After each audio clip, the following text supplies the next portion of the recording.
Tom Coughlin prioritized winning over disciplining an out-of-control Odell Beckham Jr. when his job as Giants coach was hanging by a thread in 2015, and the culture established by enabling the team superstar receiver now is coming back to bite Coughlin's successor, Ben McAdoo, in a big way. But McAdoo is to blame, too, for continuing to let Beckham do as he pleased until the wideout broke his ankle in Week 5 against the Chargers, only to treat other players differently once Beckham was out for the season and McAdoo's new system of discipline no longer could be applied to OBJ. It all goes back to Beckham. Players know what's fair and what's not. The coach is the boss and deserves respect from players, but they deserve consistency from him. And while Dominique Rodgers-Cromartie and Janoris Jenkins could have handled the situations better that resulted in their suspensions, their chafing about McAdoo's sudden new sheriff routine is understandable given that it represents a McAdoo about-face. Changing your haircut in the off-season is one thing.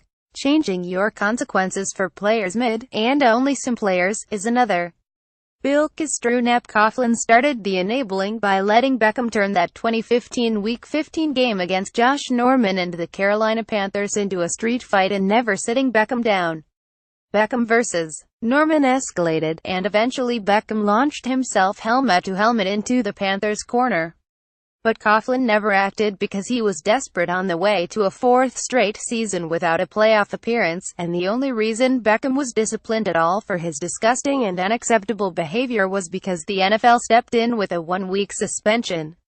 McAdoo finally is doing the opposite of Coughlin and putting principles ahead of wins and losses by suspending Jenkins for his Monday practice absence and failure to check in even though McAdoo desperately needs him and Jenkins is his top corner, and sitting him decreases the chances McAdoo's Giants 16 will beat the visiting first-place LA Rams 52 on Sunday.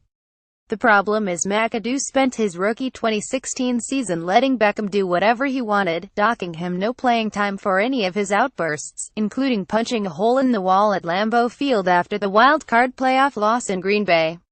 The coach also docked left tackle Eric Flowers no playing time for shoving a reporter in Green Bay in the regular season.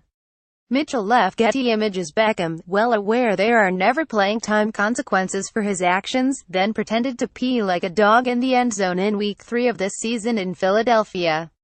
And McAdoo still made excuses for Beckham and would have continued to, but co-owner John Mara finally stepped in and announced he was very unhappy with Odell's behavior. Suddenly, up sprung a McAdoo no-tolerance discipline system that included docking players playing time for breaking rules. But what do you know, Beckham wasn't docked any playing time and started the next week's game in Tampa Bay, even though the dog-being incident was strike 10 at least for OBJ.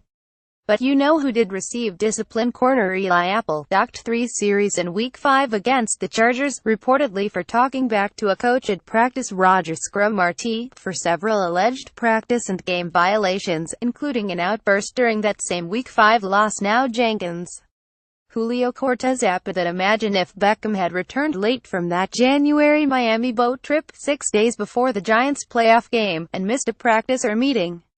Do you really believe McAdoo would have docked him playing time that Sunday? Please? It's healthy for a culture when a coach sets expectations, holds his players to a high standard and holds everyone accountable to the same, consistent set of rules.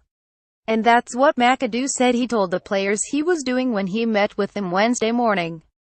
The standards are the standards, McAdoo said he told the players.